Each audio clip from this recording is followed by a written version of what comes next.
Hi, welcome to game changer. సామాన్యుడి సొంతింటి కల నెరవేర్చేందుకు తప్పించే బిల్డర్లలో జనప్రియ అధినేత రవీందర్ రెడ్డి గారు ముందు వరుసలో ఉంటారు. ఈ వారం గేమ్ చేంజర్గా రవీందర్ రెడ్డి గారు మనతో ఉన్నారు. వారితో మాట్లాడదాం. హాయ్ సార్, నమస్తే అండి. నమస్తే సార్, మీ ఎడ్యుకేషనల్ బ్యాక్గ్రౌండ్, అట్లాగే మీరు ఒక హోమ్ బిల్డర్, దాంతోపాటు సామాన్యుడి డ్రీమ్ బిల్డర్ కూడా. సో ఎట్లా జరిగింది మీరు ఈ రంగంలోకి ఎంట్రీ? యాక్చువల్గా నా నేటివ్ ప్లేస్ నల్గొండ జిల్లా అండి. ఇక్కడే నెకరకల్ పక్కనే కడపర్తి అనే చిన్న గ్రామం. అప్ టు 5th క్లాస్ వరకు నేను మా విలేజ్లోనే తెలుగు మీడియంలో చదివాను. తర్వాత 6th నుంచి 12వ తరగతి వరకు కూడా నల్గొండలో తెలుగు మీడియంలో చదివాను. 1971-72లో నాకు ఆర్ఈసి రౌర్కెలా, ఈరోజు ఎన్ఐటి అంటాం కదా, అక్కడ ఆర్ఈసి రౌర్కెలాలో నాకు సీట్ రావటం, అక్కడ నేను ఇంజనీరింగ్లో జాయిన్ అయ్యాను. ఒక 2 years అక్కడ చేసిన తర్వాత later I got transfer to JNTU college, ఇప్పుడు కుక్కటపల్లిలో ఉంది, అంతకుముందు మాసప్ ట్యాంక్లో ఉండేది. అక్కడ నేను బ్యాలెన్స్ 3 years, ఆ కాలంలో 5 years course engineering, BTech civil engineering నేను పాస్ అయ్యాగానే మా అదృష్టం బాగుందో ఏమో 1976లో నాకు ఇమీడియట్గా మన ఆంధ్రప్రదేశ్ కంబైన్డ్ ఆంధ్రప్రదేశ్ స్టేట్లో నాకు జూనియర్ ఇంజనీర్గా ఉద్యోగం రావటము, ఇరిగేషన్ డిపార్ట్మెంట్లో ఉద్యోగం వచ్చింది. అక్కడ జాయిన్ అయ్యాను. ఆ తర్వాత దగ్గర 5 నుంచి 5.5 సంవత్సరాలు నేను అక్కడ ఉద్యోగంలో జూనియర్ ఇంజనీర్గా పనిచేస్తూ, దాంట్లో 4 సంవత్సరాలు తెలంగాణ ఇంజనీర్స్ అసోసియేషన్ స్టేట్ లెవెల్లో సెక్రటరీగా, ప్రెసిడెంట్గా ఉండి 1981లో ఉద్యోగానికి వీడ్కోలు చెప్పి రియల్ ఎస్టేట్ రంగంలోకి రావడం జరిగింది. అటు తర్వాత 1985-86లో బిల్డర్గా నేను రియల్గా అయ్యాను. అయితే ముఖ్యమైన కారణం ఏంటి అంటే, first why I have become the builder, particularly affordable హౌసింగ్లో రావటంలో నాకు తెలియకుండా నిద్రాన్నమైనటువంటి కోరిక నాకు ఉందనేది నా ఫీలింగ్. బేసికల్లీ నేను ఆ కాలంలో 79-80లో ఈ హౌసింగ్ బోర్డు వాళ్ళు అడ్వర్టైజ్ చేసేవాళ్ళు, మేము ఒక 20,000 ఇల్లు, 30,000 ఫ్లాట్స్ ఇల్లు కట్టిస్తున్నామంటే దగ్గర 2 లక్షలు 3 లక్షల అప్లికేషన్స్ వచ్చేవి. ఇన్ని అప్లికేషన్స్ వస్తే ఆ తర్వాత వాళ్ళు ఒకసారి లాటరీ తీస్తే వాళ్ళకి ఎవరెవరికి వస్తే ఆ ఇల్లు వాళ్ళకి ఇచ్చేవాళ్ళు. బేసికల్గా ఎలా ఫీల్ అయ్యేవాళ్ళు అంటే, లాటరీ వస్తే ఏదో ఇల్లు ఫ్రీగా దొరికిందనే ఫీలింగ్ అనిపించేది. అలాగ అనిపించేది. నాకు అనిపించింది, అసలు ఇల్లు అందరికీ అవసరమే కదా, మరి ఇంట్లో ఏం కావాలి, ల్యాండ్ కావాలి, హైదరాబాద్లో ల్యాండ్ కావాల్సినంత ఉంది కదా, కట్టడానికి వర్కర్స్ కావాలి, మెటీరియల్ కావాలి, అన్నీ ఉన్నాయి కదా, కొనుక్కునే వాళ్ళు కావాలి, అన్నీ ఉన్న తర్వాత కూడా ఇంత కష్టం ఎందుకు ఉంది దీంట్లో, something is wrong here, definitely we can help the people by entering in to A business అనే ఫీల్కి వచ్చి, నాకు ఆ ఫీల్తో నేను అప్పుడు ఆలోచన స్టార్ట్ చేశాను. నా ఆలోచన ఎంతసేపు, మరి ఎంత మిడిల్ క్లాసు, శాలరీడ్ క్లాసు, వీళ్ళకైతే శాలరీస్, మన హోమ్ లోన్స్ వస్తాయి కదా, మరి వీళ్ళ బడ్జెట్లో నేను ఫ్లాట్ ఇవ్వటం ఎలా అనే విషయాన్ని నేను బాగా తర్కించి, దాని విషయంలో తప్పకుండా I used my brain and ultimately వాళ్ళ బడ్జెట్కి, నేను ఇచ్చే సైజుకి, మొత్తం మీద 2 bedroom అకామిడేషన్ మినిమం ఉండాలనే దానికి వీటిని ఎలా తుదిగా తీసుకురావాలనే విషయంలో నేను చేయగలిగాను. మొత్తం మీద 1985లో నేను బిల్డర్గా కన్వర్ట్ కావడం, స్టార్టింగ్లో ఒక 40, 50, 100 ఫ్లాట్లు కట్టాం, కానీ వితిన్ 3-4 yearsలోనే 500, 1000 అట్లా కట్టుకుంటూ వెళ్ళగలిగాను. Right sir. అప్పట్లో కొంత రియల్ ఎస్టేట్ ఎకో సిస్టమ్ ఎట్లుండేది, లైసెన్స్ రాజు ఉండేది, లైసెన్సెస్, పర్మిషన్స్ విషయంలో మీకు ఎట్లా ఉండేది? ఫ్రాంక్లీ చెప్పాలంటే ఆ కాలంలోనే చాలా సులభంగా ఉండేది. ఇప్పుడున్న కష్టాలు, పర్మిషన్ రావాలన్నా, ఇది రావాలన్నా, ఇప్పుడున్నంత ప్రాబ్లమ్స్ లేవు ఆ కాలంలో. హౌసింగ్ లోన్స్ ఇప్పుడు ఎంత ఈజీగా ఇస్తున్నారో, అప్పుడు ఓన్లీ 1 company 2 companies ఉండి ఎంప్లాయీస్కి లోన్స్ దొరకడం అనేది చాలా కష్టంగా ఉండేది. ఇంకొకటి ముఖ్యంగా పెద్ద సమస్య ఏంటంటే, శాలరీస్ కూడా చాలా తక్కువ ఉండేవి. 5,000, 6,000, క్లరికల్ జాబ్ అంటే 8,000, 5,000 కంటే హయ్యర్ గ్రేడ్ అది ఉంది. అట్లా కాకుండా home loan rate of interest 14, 13, 12% ఉండేది. ఒక సైడ్ నుంచి వీళ్ళ శాలరీస్ తక్కువ, రెండో సైడ్ నుంచి రేట్ ఆఫ్ ఇంట్రెస్ట్ చెప్పేసరికి ఒకరొకరికి 60,000, 70,000, 80,000 ఎలిజిబిలిటీ ఉండేది. దానివల్ల వాళ్ళు ఇల్లు కొనుక్కుందామన్నా వాళ్ళకు సొంత డబ్బులు పెట్టాల్సి వచ్చినంత డబ్బులు ఉండేది కాదు. కాబట్టి వీటినన్నిటినీ సమన్వయపరచడమే బ్యాలెన్స్ మేము జనప్రియ నుంచి బ్యాలెన్స్ చేయగలగటం, సక్సెస్ కావడానికి ఒక మూల కారణం. అప్పట్లో డెవలపర్స్ కూడా తక్కువ ఉండేవాళ్ళు, బాగా తక్కువ ఉండేవాళ్ళు, చాలా తక్కువ ఉన్నారు. ముఖ్యంగా అప్పుడు అఫోర్డబుల్ హౌసింగ్ మీద ఫోకస్ చేసే వాళ్ళ సంఖ్య బాగా తక్కువ ఉంది. Even today also affordable housing మీద పర్సంటేజ్ కంపారిటివ్ చూస్తే పెరిగారు, కానీ ఫుల్గా ఉందని ఏం చెప్పలేదు. నార్మల్గా బిల్డర్స్ కూడా ఏంటి అంటే అఫోర్డబుల్ హౌసింగ్ అంటే చిన్న ఇల్లు ఇస్తాం, చిన్న ఇల్లు ఇవ్వాలి అంటే ఎక్కువ మందితో మనం డీల్ చేయాలి. వర్కౌట్ కాదనేది కాదు, కానీ ఎక్కువ కష్టపడాలి. అంటే మీరు ఒక వెంచర్ అనగానే పెద్ద ఫ్లాట్స్ కడితే 200 మంది కస్టమర్స్తో డీల్ చేసి, చిన్న ఫ్లాట్స్ కడితే 400 కస్టమర్స్తో డీల్ చేయాలి. ఒక డబ్బున్న వ్యక్తి వర్సెస్ ఒక మిడిల్ క్లాస్ వ్యక్తితో డీల్ చేసినప్పుడు వీడు హార్డ్ ఎర్న్డ్ మనీ ఉంటుంది, కష్టపడి సంపాదించి ఉంటాడు. ఆ ఇల్లు ఏమాత్రం ఇటున్నా అటున్నా బాధ వీడికి ఎక్కువ ఉంటుంది.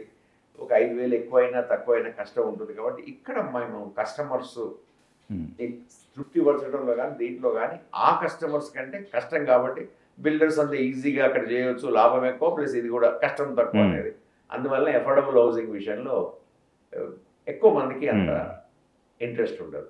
సొసైటీలో కూడా ఎలా అంటే చాలా లగ్జరీ ఫ్లాట్స్ కట్టాడు గొప్ప బిల్డర్ అన్నట్టు, చిన్న ఫ్లాట్స్ కడితే అంత గొప్పవాడు కాదనే ఫీలింగ్, ఆ స్టేటస్ సింబాల్ వల్ల కూడా కొంతమంది ఆ షోక్తో కూడా పెద్ద బిల్డర్ అట్లా ఉండొచ్చు బహుశా. These are all each human being, how society treating దాని మీద కూడా వాళ్ళ యొక్క అట్రాక్షన్స్ ఉండే ఛాన్స్ ఉంది. సార్, మీరు అందుబాటు గృహాలకు ఒక రకంగా ఆద్యులు అని చెప్పాలి. సో మిమ్మల్ని ఏంటి డ్రైవింగ్ ఫోర్స్ ఆ దిశగా నడిపించింది ఏంటంటారు? ఒక రకంగా చెప్పాలి అంటే ఫస్ట్ నేను ఒక ఎంప్లాయీని, నేను ఒక మిడిల్ క్లాస్ ఫ్యామిలీ నుంచి వచ్చిన వాడిని. ఇల్లు యొక్క ప్రాముఖ్యత వాళ్ళకి ఎంత అవసరం అనేది నాకు ఆల్రెడీ తెలుసు. 100% అవసరం ఉన్నవాడికి మీరు ఏది ఇచ్చినా సరే ఉండే ప్రేమ ఆప్యాయత, అవసరం కల్పించి ఇచ్చేవాడికి వేరు కదా. వీళ్ళకైతే ఇల్లు అవసరం ఖచ్చితంగా. కాబట్టి వీళ్ళ అవసరం నేను తీర్చగలిగితే నా బిజినెస్కు డోకా లేదు. అంటే వీళ్ళ అవసరం అంటే ఏంటి? ఒకటి, వాళ్ళ బడ్జెట్లో నేను ఫ్లాట్ ఇవ్వాలి. బడ్జెట్లో ఫ్లాట్ ఇవ్వాలంటే చిన్న ఫ్లాట్ ఇవ్వచ్చు, ఒక సింగిల్ బెడ్రూమ్. మరి బడ్జెట్లో సింగిల్ బెడ్రూమ్ ఫ్లాట్ ఇచ్చినప్పుడు ఏమవుతుంది? అరే నాకు 2 పిల్లలు, నేను మా ఫాదరు మదర్ ఉంటారు, నేను ఒక్క బెడ్రూమ్లో ఎట్లా పడుకోగలుగుతాం, కాబట్టి నాకు బడ్జెట్ సరిపోతుంది కానీ నాకు సంవత్సరానికి సరిపోదు కదా అనే ఉద్దేశంతో వాడు ఇల్లు కొనాలనుకోడు. కాబట్టి వాడికి అకామిడేషన్ కావాలి. అప్పుడు ఏంటి, తక్కువలో తక్కువ 2 bedrooms అన్న ఉండాలి. మరి 2 bedrooms అకామిడేషన్ అంటే బడ్జెట్ ఎక్కువైతుంది కదా. కాబట్టి how to make a 2 bedroom flat in a small size, that is called, ఆ రోజు మేము ఇచ్చిన డెఫినేషన్ ఏంటంటే more accommodation in less area. అంటే నార్మల్గా మీరు 1100, 900, 800, 1000 square feetలో 2 bedroom ఇచ్చే ప్లేస్లో మేము 600 to 700 square feetలోనే 2 bedroom ఆ కాలంలో ప్లాన్ చేసి ఇచ్చాం. కాబట్టి వాళ్ళ పర్పస్ సర్వ్ అయింది, బడ్జెట్ కూడా పర్వాలేదు అనే లెవెల్కి వచ్చారు. కాబట్టి that is driving force basically is business equipment plus necessity. అల్టిమేట్గా మీకు ఏంటి, అవతలి వ్యక్తికి వాడికి కోరిక, అంటే వాడికి అవసరం, కోరిక కూడా కాదు. కోరిక ఎప్పుడు కూడా హౌస్ నాకు ఇట్లా ఉంటే బాగుండు, అట్లా ఉంటే బాగుండు, కాబట్టి కోరిక తీర్చలేదు. వాడి కోరిక తీర్చలేదు కానీ వారి అవసరాన్ని తీర్చాలి. Right sir. ఇప్పుడు చిన్న సొంతిల్లు మీరు చెప్పిన అఫోర్డబుల్ హౌసింగ్ అయినా మినిమం 55 lakhs to 60-65 ఇన్వెస్ట్ చేయాల్సి వస్తుంది. సో ఇప్పుడు కామన్ మ్యాన్ ఒక 30,000 శాలరీ అతను సొంతిల్లు సమకూర్చుకోవాలంటే ఫ్లాట్ కానీ మీరు ఎలాంటి సజెషన్? అంటే ఇప్పటికీ మేము చేసే అపార్ట్మెంట్స్లో 55, 60, 70, 80, 90 lakhs ఉన్నాయి. ఇంకా మస్తమే. కానీ మా దగ్గర ఈవెన్ 30, 35 lakhs, 40 lakhs ఇప్పటికీ ఇస్తున్నాం. 30,000 రూపాయలు శాలరీ ఉన్నవాడికి దొరకడం కొద్ది కష్టం, కానీ 40,000-45,000 రూపాయలకు వచ్చే వరకు ఛాన్సెస్ ఉన్నాయి. ఈవెన్ 30,000 రూపాయల శాలరీ పాయింట్ ఆఫ్ వ్యూ కూడా హస్బెండ్ అండ్ వైఫ్ ఇద్దరికి చేరి 30-25 వస్తే కూడా ఛాన్సెస్ ఉన్నాయి. ఇంకా కూడా 30,000లో కూడా ఎవరెవరు చేసేవారు ఉండవచ్చు, చిన్న చిన్నవి అయితే ఉన్నాయి. ఇంపాసిబుల్ కాదు, బట్ కొంత 30,000 శాలరీలు దొరికేది మాత్రం కొద్దిగా కష్టమైంది. ఎందుకంటే వాళ్ళ లోన్ అమౌంట్ చాలా తక్కువ ఉంటుంది. అంత తక్కువ అమౌంట్లో మళ్ళీ వీళ్ళు ఎక్కువ పెట్టాల్సి వస్తుంది, మార్జిన్ మనీ. కాబట్టి 30,000 శాలరీ ఉన్న 70 లేదు కాబట్టి ఎక్కువ పెట్టలేదు, కాబట్టి కొద్దిగా కష్టమే వాటిలో. బట్ 40,000-50,000 శాలరీ ఉన్న వాళ్ళకి ఇవ్వడం అనేది ఇవ్వగలిగే పరిస్థితిలో ఉంది హైదరాబాద్. మీరు 2-3 generations సామాన్యులకి సొంత ఇంటి కళ నెరవేర్చారు. సో మీ జనప్రియ వాల్యూ స్ట్రక్చర్ గురించి చెప్పండి. నేను 1985లో ఒక బిల్డర్గా కన్వర్ట్ అయ్యాను. నాకు 2 సన్స్. నేను సివిల్ ఇంజనీరింగ్ చెప్పాను ఆల్రెడీ మీకు. మా 2 సన్స్ కూడా ఇదే లైన్లోకి వచ్చారు. వాళ్ళు కూడా సివిల్ ఇంజనీర్స్. ఇప్పుడు సెకండ్ జనరేషన్ కూడా స్టార్ట్ అయింది. నా ఇంట్రెస్ట్ అయితే ఈవెన్ థర్డ్ జనరేషన్ కూడా ఇదే ఫీల్డ్లోకి రావాలి, ఇల్లు కట్టియాలి ప్రజలకు అనేది నా దృక్పథం.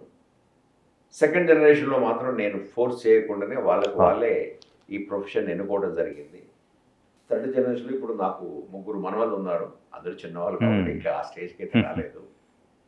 ఎందుకు ఇదే ఫీల్డ్ అనే పాయింట్ ఆఫ్ వ్యూలోకి వస్తే రోటీ కపడా ఆర్ మకాన్, they are the core basic necessity of each family.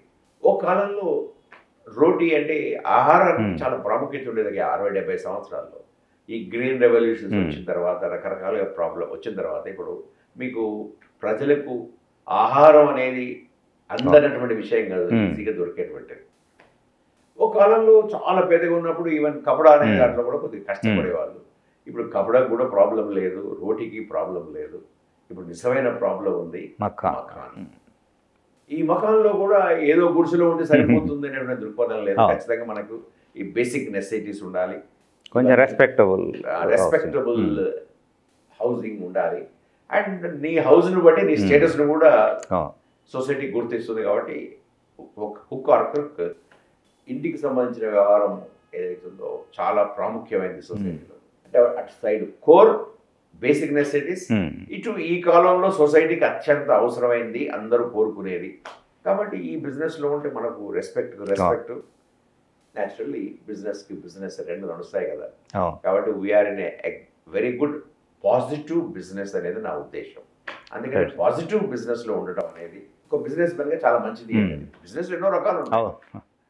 Business is profitable, but which type of business we are doing అనే పాయింట్లోకి వస్తే most probably a positive business will better than a negative business. Linked to basic needs.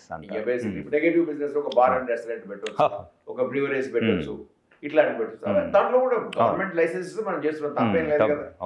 కానీ anyhow that is a negative business because you are harming the society, you are not. Government కూడా housing for all స్లోగన్తో వస్తుంది.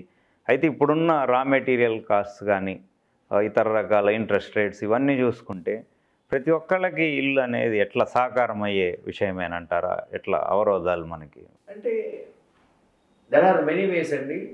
డెఫినెట్గా ప్రతి ఒక్కరికి ఇల్లు వచ్చేటువంటి అవకాశం ఉంది. కానీ వచ్చే విధానం ఏంటి? ఆవాస్ యోజన ప్రధానమంత్రి గారిది పూర్ పీపుల్ కోసం ఇవ్వాలని చెప్పి స్టేట్ గవర్నమెంట్కి లాట్ ఆఫ్ ఫండ్స్ ఇచ్చి 3 లక్షలు, 5 లక్షలు, 6 లక్షలు ఇల్లు కట్టియాలంటే బిలో పావర్టీ లైన్లో ఉన్నటువంటి వ్యక్తులందరికీ కూడా ఇల్లు వచ్చేటువంటి అవకాశం ఉంది. ఇప్పటికీ కొన్ని లక్షలు ఇల్లు కట్టించారు. కొన్నాళ్ళు పోయేసరికి చాలా మందికి ఇల్లు ఉండే అవకాశం. అక్కడ వాళ్ళు ఆల్మోస్ట్ 80%, 90% గవర్నమెంట్ ఇస్తే వీళ్ళు 10-20% ఇల్లు కట్టుకుంటున్నారు. And they are deprived of the society and government has to do, they are doing. ఇంకా పెద్ద లెవెల్లో చేస్తే బాగుంటుంది. నెక్స్ట్ వస్తే middle class, lower middle class, middle class, higher middle class. Government lower middle class, middle class విషయంలో కొంత చేస్తుంది. కానీ స్టేట్ గవర్నమెంట్ కానీ సెంట్రల్ గవర్నమెంట్ కానీ వీళ్ళకి ఎంత ప్రాధాన్యత, ఎంత అవసరం ఉందో ఆ లెవెల్లో నా ఉద్దేశంలో they are not even doing 10%. ఎంతసేపు వాళ్ళు సంపాదన వాళ్ళు సంపాదించుకుంటున్నారు కదా, వాళ్ళ బ్రతుకుతున్నారు కదా అనే దృక్పథంతో మాకేం సంబంధం లేదు, వీళ్ళకేమి ఇవ్వాలి అనే దృక్పథం ఎక్కువ కనపడుతుంది. ఇన్కమ్ ట్యాక్స్ తగ్గిస్తే చాలా గొప్ప పని చేసినట్టు ఫీల్ అవుతారు. ఓకే, చెప్పండి గొప్ప పని. ఇన్కమ్ ట్యాక్స్ అనేది వాడు సంపాదించినప్పుడు నువ్వు తీసుకుంటలేవు, కానీ వాడికి నువ్వే ఇస్తున్నావు. నెక్స్ట్ సొసైటీ వీళ్ళే కదా, ఏది lower middle class, middle class. వీళ్ళ విషయంలో హౌసింగ్ విషయంలో how to make them to అంటే వీళ్ళకి ఈజీగా అందుబాటులో వచ్చినట్టు ప్రభుత్వ రూపేణా స్టేట్ అండ్ సెంట్రల్ ఎలా చేయాలి, so that how you can give a facility to builder so that it can be transform to ultimately buyer. అవి సపోజ్ దీంట్లో మీకు ఫీజులు చాలా రాయితీలు ఇవ్వచ్చు. ఏది స్టేట్ గవర్నమెంట్. తర్వాత రాజశేఖర రెడ్డి గారి గవర్నమెంట్లో మీకు 1200 స్క్వేర్ ఫీట్ బిలో ఉన్న ఫ్లాట్స్ అన్నిటికీ he has exempted registration charges. ఆ తర్వాత మొన్నటి వరకు దగ్గర సెంట్రల్ గవర్నమెంట్ ఒక 2.5 lakhs వరకు మీకు 18,000 శాలరీ బిలో ఉన్న వాళ్ళకి ఒక 5 ఏళ్ళ వరకు వాళ్ళు ఇంట్రెస్ట్ ప్రధానమంత్రి స్కీమ్ కింద వాళ్ళు ఇంట్రెస్ట్గా ఒక 2.5 లక్షల వరకు ఇచ్చారు, మళ్ళీ మార్చారు. ఇవి ఇంకా ఎక్కువ ఇవ్వాలి, మార్చటం కాదు. Whom you are giving 1000 square feet flat కొనుక్కునే వాళ్ళకి 1200 లేకపోతే 40 లక్షల ఇల్లు కొనుక్కునే వాళ్ళకి ఒక డిఫైన్ చేశారు. ఆ డిఫైన్ చేసిన విషయంలో 100 ఫస్ట్ టైం హోమ్ బయర్స్కి 100% ఇంకా చాలా చేయాల్సి ఉంది. గవర్నమెంట్ ఏది ఇచ్చినా సరే నా ఉద్దేశంలో వాళ్ళు ₹1 జేబు నుంచి ఇవ్వటారు. ఎందుకంటున్నానంటే మీరు ఆ స్కీమ్లు ఇచ్చినప్పుడు కొన్ని త్రూఅవుట్ ఇండియా కొన్ని లక్ష ఒక 5 లక్షల ఇల్లు కట్టబడ్డాయి ఈ స్కీమ్ కింద. 5 లక్షల కింద వచ్చే జిఎస్టీ ఆల్రెడీ యువర్ ఎంజాయ్, అదే మీరు ఈ రూపంగా ఇస్తున్నారు. రిజిస్ట్రేషన్ ఫీ ఉంటుంది, నెట్ లాస్ లేదు, బెనిఫిట్ లేదు కానీ నెట్ లాస్ లేదు. Plus there is lot of wealth is entering into the nation. కాబట్టి ఇంకా దాని మీద కొంత సునిశ్చితంగా ఆలోచించవలసిన బాధ్యత రాష్ట్ర కేంద్ర ప్రభుత్వాలకు ఉంది. It's a need of our for the middle class people and lower middle class people. Everybody should own A house. మీరు ఈ లాంగ్ జర్నీలో ఎన్ని మిలియన్ స్క్వేర్ ఫీట్స్ డెవలప్ చేసి? 25 మిలియన్స్ అంటే 2.5 కోట్లు స్క్వేర్ ఫీట్లు కట్టామండి. దగ్గర 40,000 ఫ్లాట్స్ హైదరాబాద్ అండ్ బెంగళూరులో, 40,000 అపార్ట్మెంట్స్ ఇక్కడ వరకు మేము డెలివరీ చేసి. In terms of turn over కానీ మీ ఇనిషియల్ మావి ఎఫోర్డబుల్ హౌస్ కాబట్టి టర్న్ ఓవర్స్ మరీ పెద్దగా లేవు, అట్లని చెప్పి మరీ చిన్నగా లేవు. ఇప్పుడు మా దగ్గర 3-4 కంపెనీలు ఉన్నాయి. అన్ని కంపెనీలు కలిపి 400 crores, 300 to 400 crores. జనప్రియలోనే జనప్రియ అప్స్కేల్ అని, జనప్రియ వెంచర్స్ అని 2 బ్రాండ్స్తో మేము అమ్ముతున్నాము. దీంట్లో Kranthi Kiran Reddy is my elder sun.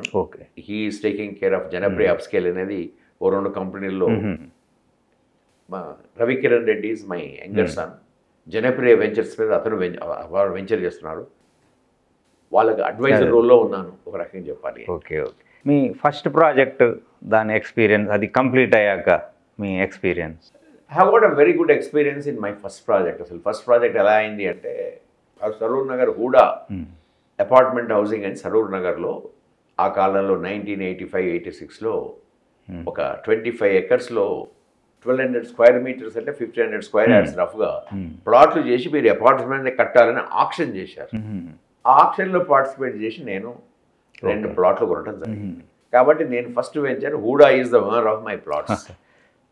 అట్లా నేను దాంట్లో మొత్తం నేను 80 ఫ్లాట్స్ ప్రపోజ్ చేసి హూడా వాళ్ళు చెప్పినట్టుగా 4 ఫ్లోర్లు కట్టాము.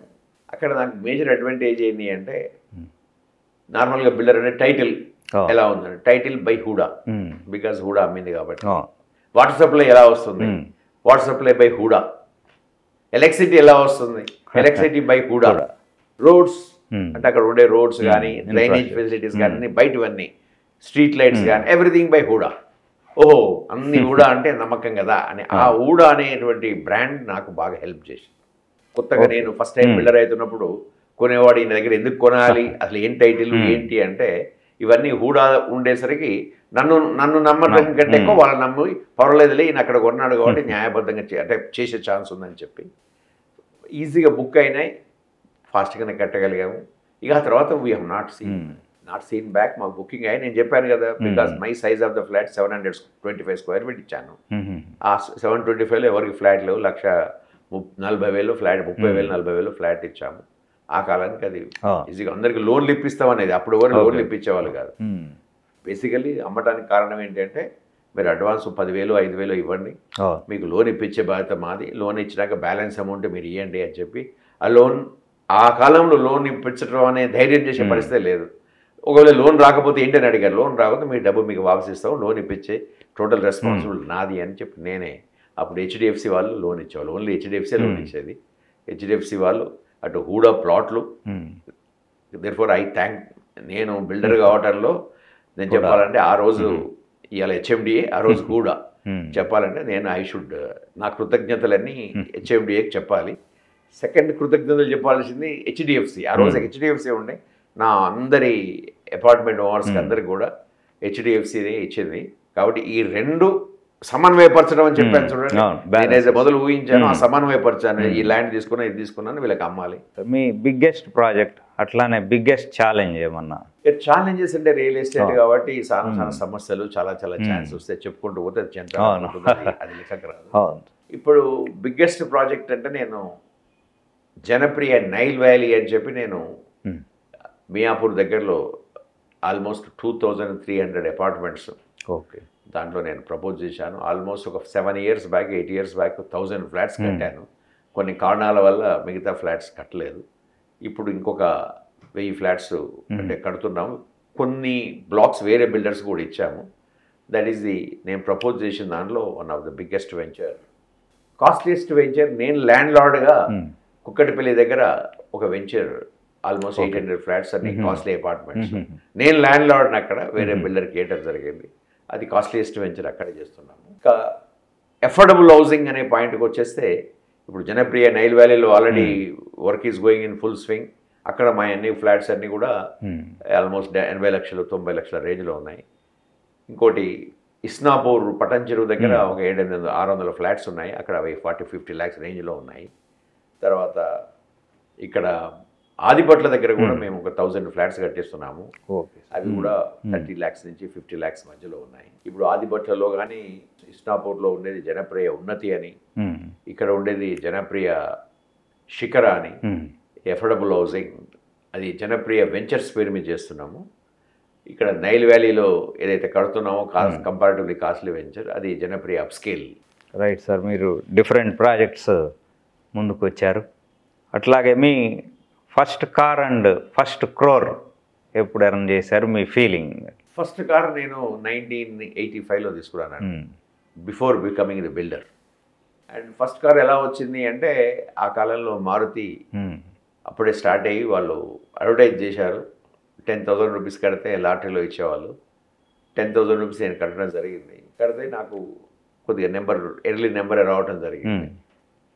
ఎర్లీ నెంబర్ వస్తే అట్లా కారు కొనుక్కునే అవకాశం వచ్చింది. కానీ ఇంకా అప్పటికి నేను బిల్డర్ కాలేదు, జస్ట్ నేను రియల్ ఎస్టేట్లో ఉన్నాను. కానీ ఇంకా ఫుల్గా సెటిల్ అయితే రాదు, బిజినెస్లో ఉన్నాను కానీ సెటిల్ కాలేదు. మరి కారు కొనడం ఒక బర్డెనే కదా అనే ఫీలింగ్ ఉండే. అయితే ఆ కాలంలో కారుకు మంచి ప్రీమియం ఉండే, తీసుకోగానే వేరే వాళ్ళు 20-30 వేలు ఎక్స్ట్రా ఇచ్చి తీసుకునే పరిస్థితి ఉండే. బుక్ చేసిన డెలివరీ టైము తీసుకునేది, డెలివరీ అయ్యేటప్పుడు రేటు బాగానే ఉండే. నేను అంటే ఆ కారు తీసుకొని ఇస్తే మనకు 30 వేలు ఇచ్చే పరిస్థితి ఉండే. కారు ధర 40 వేలు. అయితే నేనేమనుకున్నానంటే ఆ 30,000 తీసుకొని ఒక సెకండ్ హ్యాండ్ ఫియట్ కొనుక్కుందాం. లేదు ఎందుకు మళ్ళీ మనకి ఇంత డబ్బు వేస్ట్, ఫ్రీగా వచ్చినట్టే కదా కారు, ఎప్పుడో సండే తిరుగుదాము, రోజు తిరగాలంటే పెట్రోల్ ఖర్చు అవుతుంది కదా అనే ఉద్దేశంతో ఒక ఫియట్ కారు కొందాము, ఈ కారు వద్దులే అని అనుకొని పోయి వేరే వాళ్ళతో మాట్లాడగానే కారు చూస్తానికి వెళ్ళాను. ఏది డెలివరీ ఎప్పటివరకు ఫోటోలో చూశాను. ఆ కారు చూస్తే రెడ్ కలర్లో చిన్న కలరు, ఆ సీట్లు ఈ సీట్ ఇప్పుడు ఉన్నాయి కానీ అప్పుడు ఆ సీట్లు అన్నీ వేరు ఉండే.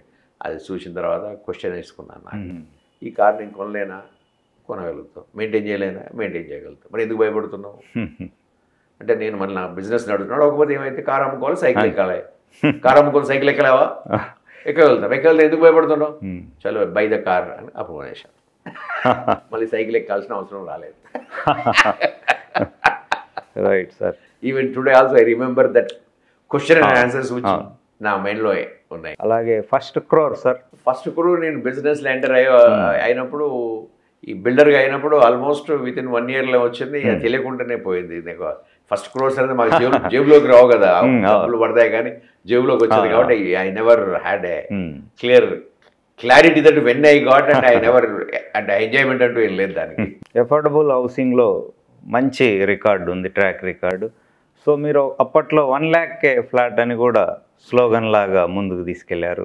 ఎట్లా ఉండింది దాని రెస్పాన్స్ పబ్లిక్ని? మంచి రెస్పాన్స్ ఉందండి. కానీ మంచి రెస్పాన్స్ అంటే ఏంటి అంటే నేను ఇచ్చింది మియాపూర్ లోపల ఒక 700 ఫ్లాట్స్. అది first biggest venture in city at that time. అక్కడ నేను 600 square feet ఫ్లాట్ని 1,10,000కి ఇస్తా అని చెప్పి అడ్వర్టైజ్ చేశాను. దానికి చాలా మంచి రెస్పాన్స్ వచ్చింది. కానీ నిజం చెప్పాలంటే ఆ రోజు ఉన్న హౌసింగ్ నీడ్ ప్రకారంగా ఆ వచ్చిన రెస్పాన్స్ గొప్ప రెస్పాన్స్ కింద నేను ట్రీట్ చేయను. ఎందుకంటే నేను కట్టే 700 ఇళ్ళకి కనీసం ఇల్లు అవసరం ఉన్న వాళ్ళు కొన్ని వేల మంది ఉన్నారు. వీఆర్ ప్రైవేట్ బిల్డర్, అప్పటికి మనం కొత్త కదా, పబ్లిక్ తెలిసినా ఇది అయ్యేదా పోయేదా కొంటారా లేదని చెప్పి తెలుసుకొని వచ్చిన వాళ్ళు ఉన్నారు. మంచి బుకింగ్, నో ప్రాబ్లం లేదు. అది that is real venture what I have done. And good రేట్కి ఇచ్చాము. ఇలా ఆ రోజు ₹1,00,000 ఇచ్చింది, ఇప్పుడు 30 లక్షల రూపాయలు ఉంది రేటు. తర్వాత అక్కడ ₹1,00,000 ఏంటం కాదు అక్కడ ముఖ్యం. చాలామంది 5,000 బుక్ చేసుకొని ఇంకొక 5,000 తర్వాత కడితే 10,000 వాళ్ళకి ఇల్లు వస్తాడు చేశాం. ఆల్మోస్ట్ వాళ్ళు అద్దె కట్టే బస్సులో అద్దెను వాళ్ళు ఈఎంఐగా పే చేసేటట్టు చూశాను. మధ్యలో కొద్దిగా డబ్బు తక్కువ ఉంటే ఒక చిట్లో లింక్ పెట్టేసి కొంత అమౌంట్ అడ్జస్ట్ అయ్యేటట్టు చూసాం. ఇట్లా ఫ్లెక్సిబుల్ పేమెంట్ షెడ్యూల్ అయ్యేటట్టు చూసి somehow how they should buy అనే దాంట్లో అనే యాంగిల్స్లో మనము చేయూత ఇచ్చాం. దెన్ ఈవెన్ 10,000 15,000లోనే దే ఓన్ ద ఫ్లాట్. సొంత ఇంటికంటే రెంటెడ్ హౌస్లో ఉండి ఆ అమౌంట్ ఏదో షేర్స్లో కానీ లేకపోతే గోల్డ్, ఇల్లు అనేది రేటు పెరగటమే కానీ తగ్గటం ఉండదు. సపోజ్ ఒక 50 లక్షల ఫ్లాట్ కొంటే మీ డబ్బు ఎంత దాంట్లో? Hardly 10 lakhs. మరి మిగతా 40 మీకు కాదు కదా. మరి మీరు 10 lakhs పెట్టిన తర్వాత 10-20 ఏళ్ళ తర్వాత మీ ఫ్లాట్ 10 లక్షలకి ఎంత అయిందని లెక్క పెడితే షేర్ మార్కెట్ కంటే ఎక్కువ అవుతా కాదా? హైదరాబాద్ రియల్ ఎస్టేట్ పరంగా ఎట్లా ఉంది? ప్రతి యాంగిల్లో Hyderabad is on par with any other city or better than that. ఇంకా Janapriya future projects, Janapriya present running projects ఉన్నాయండి. అన్నీ మీకు అఫోర్డబుల్ హౌసింగ్ ఉంది and little bit semi luxury housing ఉంది.